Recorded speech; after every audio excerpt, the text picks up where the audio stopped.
If you're watching on your own right now, go grab your roommate or your mom, or go get the kids. If you've got kids in particular, I mean, you may have been feeling skeeved out and embarrassed about letting your kids see political coverage over these last few days because of the subject matter that the presidential campaign has turned to.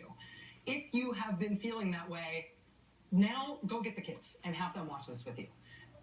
Because this is not the cure to the grotty, sexualized, violent turn that the presidential campaign has taken. But this speech today from the First Lady should be seen. It is one of the most powerful things I have seen anybody say about it in any context. It is not a cure, but it helps. It is not a normal thing that we're going to play this big piece of tape interrupted, but I totally think it's worth it for you to watch it, and I would not ask you to watch it if I did not think that was true. So trust me. Sit down. Watch this in full.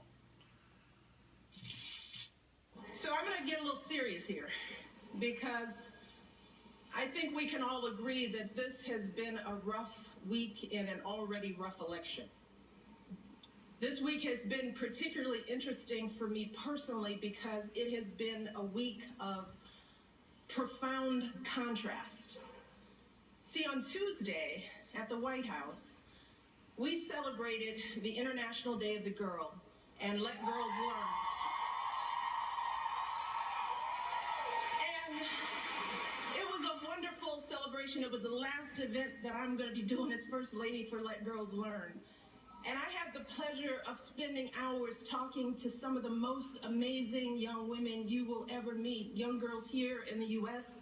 and all around the world. I walked away feeling so inspired, just like I'm inspired by all the young people here.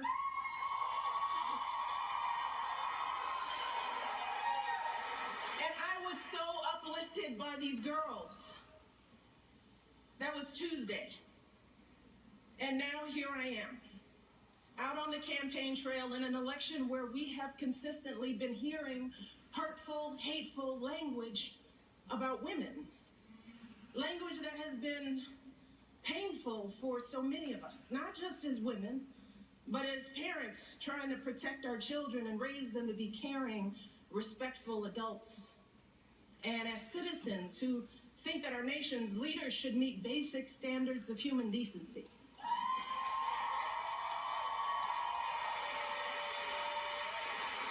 The fact is that in this election, we have a candidate for president of the United States who over the course of his lifetime, in the course of this campaign, has said things about women that are so shocking, so demeaning, that I simply will not repeat anything here today. And last week, we saw this candidate actually bragging about sexually assaulting women. And I can't believe that I'm saying that a candidate for president of the United States has bragged about sexually assaulting women. And I have to tell you that I can't stop thinking about this. It has shaken me to my core in a way that I couldn't have predicted.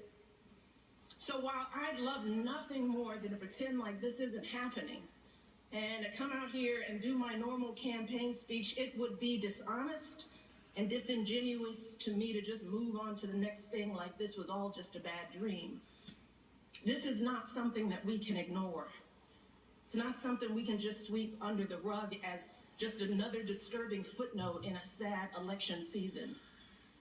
Because this was not just a lewd conversation. This wasn't just locker room banter.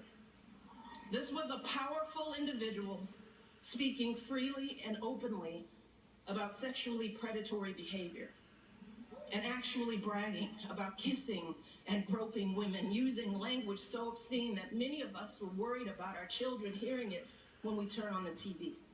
And to make matters worse, it now seems very clear that this isn't an isolated incident. It's one of countless examples of how he has treated women his whole life. And I have to tell you that I listen to all of this, and I feel it so personally. And I'm sure that many of you do too, particularly the women. The shameful comments about our bodies, the disrespect of our ambitions and intellect, the belief that you can do anything you want to a woman. It is cruel. It's frightening. And the truth is, it hurts. It hurts. It's like that sick, sinking feeling you get when you're walking down the street minding your own business and some guy yells out vulgar words about your body.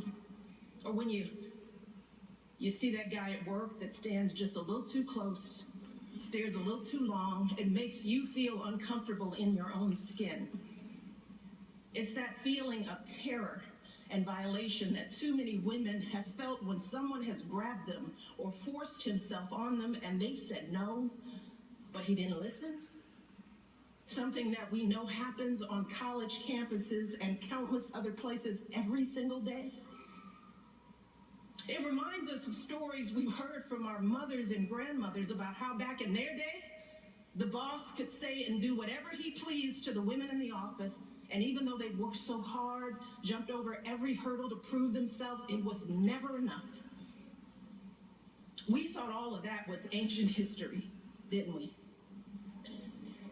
And so many have worked for so many years to end this kind of violence and abuse and disrespect, but here we are in 2016, and we're hearing these exact same things every day on the campaign trail. We are drowning in it. And all of us are doing what women have always done.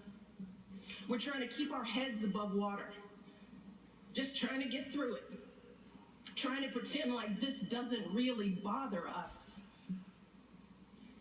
Maybe because we think that admitting how much it hurts makes us as women look weak. Maybe we're afraid to be that vulnerable. Maybe we've grown accustomed to swallowing these emotions and staying quiet because we've seen that people often won't take our word over his. Or maybe we don't want to believe that there are still people out there who think so little of us as women. Too many are treating this as just another day's headline, as if our outrage is overblown or unwarranted, as if this is normal, just politics as usual. But New Hampshire, be clear, this is not normal. This is not politics as usual.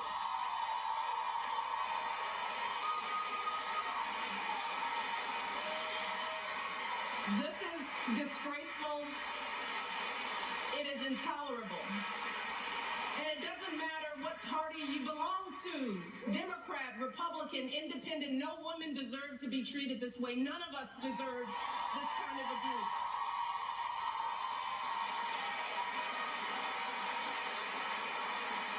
And I know it's a campaign, but this isn't about politics. It's about basic human decency. It's about right and wrong. And we simply cannot endure this or expose our children to this any longer, not for another minute, and let alone for 4 years. Now is the time for all of us to stand up and say, enough is enough. This has got to stop right now. Because consider this, if all of this is painful to us as grown women, what do you think this is doing to our children? What messages are our little girls hearing about who they should look like, how they should act? What lessons are they learning about their value as professionals, as human beings, about their dreams and aspirations? And how is this affecting men and boys in this country? Because I can tell you that the men in my life do not talk about women like this, and I know that my family is not unusual.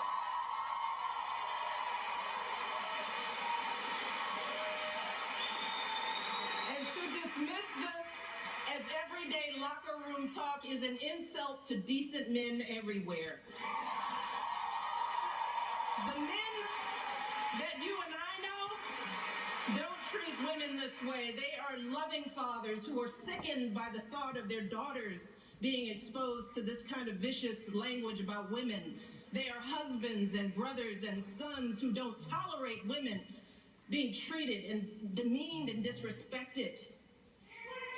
And like us, these men are worried about the impact this election is having on our boys who are looking for role models of what it means to be a man. Because let's be very clear, strong men, men who are truly role models, don't need to put down women to make themselves feel powerful. People who are truly strong lift others up. People who are truly powerful bring others together. And that is what we need in our next president. We need someone who is a uniting force in this country. We need someone who will heal the wounds that divide us. Someone who truly cares about us and our children. Someone with strength and compassion to lead this country forward. And let me tell you, I'm here today because I believe with all of my heart that Hillary Clinton will be that president. In our hearts, we all know that if we let Hillary's opponent win this election, then we are sending a clear message to our kids that everything they're seeing and hearing is perfectly okay. We are validating it. We are endorsing it. We're telling our sons that it's okay to humiliate women. We're telling our daughters that this is how they deserve to be treated. We're telling all our kids that bigotry and bullying are perfectly acceptable in the leader of their country. Is that what we want for our children? And remember, we won't just be setting a bad example for our kids, but for our entire world. Because for so long, America has been a model for countries across the globe, pushing them to educate their girls, insisting that they give more rights to their women. But if we have a president who routinely degrades women, who brags about sexually assaulting women, then how can we maintain our moral authority in the world? How can we continue to be a beacon of freedom and justice and human dignity? Well, fortunately, New Hampshire, here's the beauty. We have everything we need to stop this madness. You see, while our mothers and grandmothers were often powerless to change their circumstances, today, we as women have all the power we need to determine the outcome of this election. We have knowledge. We have a voice. We have a vote. And on November the 8th, we as women, we as Americans, we as decent human beings can come together and declare that enough is enough. And we do not tolerate this kind of behavior in this country. We cannot allow ourselves to be so disgusted that we just shut off the TV and walk away. And we can't just sit around wringing our hands.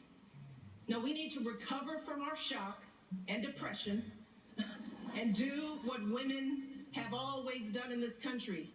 We need you to roll up your sleeves. We need to get to work. Because remember this, when they go low, we go. Yes, we do.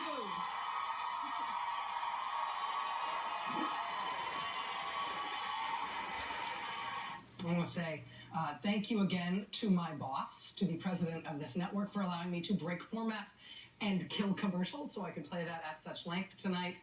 But I figured that because of the time of day it happened, a lot of you might not have seen it, and you can see why I wanted you to see it, right?